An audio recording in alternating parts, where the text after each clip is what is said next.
வணக்கம் நேயர்களே.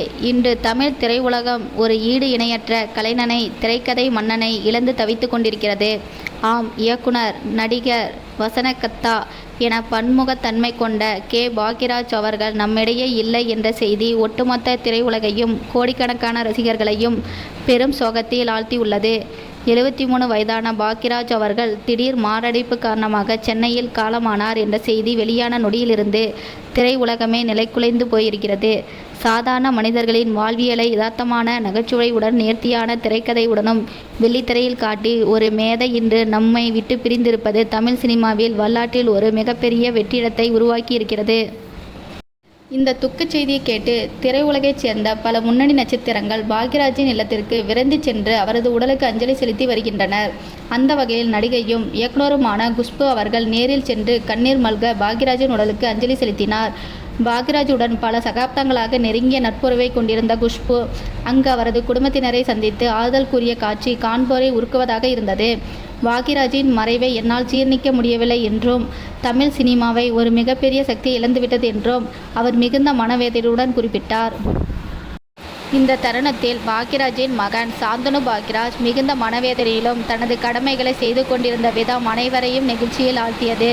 தந்தையின் திடீர் மறைவால் நிலைகுலைந்த போதிலும் அங்கு வரும் பிரபலங்கள் மற்றும் திரையுலக நண்பர்களை வரவேற்று அவர்களுக்கு வேண்டியவற்றை கவனித்துக் கொள்வதிலும் இறுதி சடங்குக்கான ஏற்பாடுகளை ஒருங்கிணைப்பதிலும் சாந்தனு மிகவும் முதிர்ச்சியுடன் செயல்பட்டது பலரது பாராட்டையும் அதே சமயம் ஆழ்ந்த அனுதாபத்தையும் பெற்றுத்தந்தது.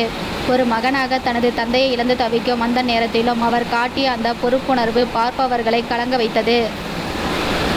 இந்த நிகழ்வில் இயக்குனர் சுந்தர் சி அவர்கள் பாக்யராஜின் வீட்டிற்கு நேரில் வந்து அஞ்சலி செலுத்தினார்.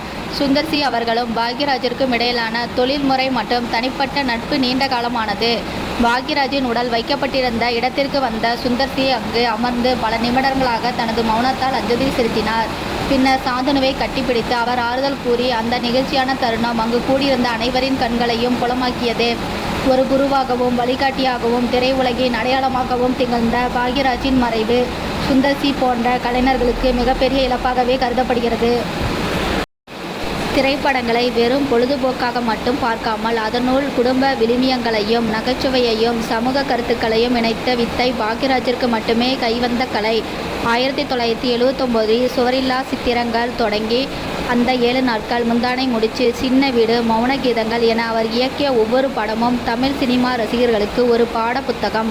பாரதி ராஜாவிடம் உதவி இயக்குனராக பணிபுரிய தொடங்கிய பின்னாளில் ஒரு முழுமையான திரைக்கதை கலைஞராக அவர் வளர்ந்த விதம் பல இளைஞர்களுக்கு இன்னும் ஒரு மிகப்பெரிய உந்து சக்தியாக இருக்கிறது.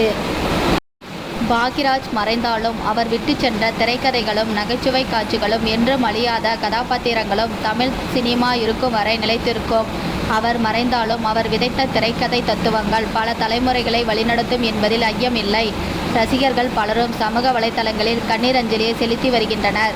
இன்னும் பல பிரபலங்கள் அவரது இல்லத்திற்கு நேரில் சென்று அஞ்சலி செலுத்திய வண்ணம் உள்ளனர். இந்த துயரமான நேரத்தில் பாக்யராஜின் மனைவி பூர்ணிமா பாக்யராஜ், மகள் சரண்யா மற்றும் மகன் சாந்தனு ஆகியோருக்கு திரையுலகமும் ரசிகர்களும் தங்களது ஆழ்ந்த இரங்கலை தெரிவித்துக் கொள்கிறார்கள். பாக்யராஜின் மறைவு என்பது ஒரு தனிப்பட்ட குடும்பத்தின் இழப்பு மட்டுமல்ல, இது ஒட்டுமொத்த தமிழ் சினிமாவின் இழப்பு. ஒரு திரைக்கதை மன்னனின் பயணம் இங்கே முடிவடைந்தாலும் அவர் படைத்த கலைப்படைப்பு என்றும் மக்கள் மனதில் வாழ்ந்து கொண்டிருக்கும். இன்று ஒட்டுமொத்த தமிழகமும் ஒரு எளிய மனிதனுக்கும் ஒரு உன்னதமான கலைஞனுக்கும் விடை கொடுத்து கொண்டிருக்கிறது. ஆழ்ந்த இரங்கல்கள்.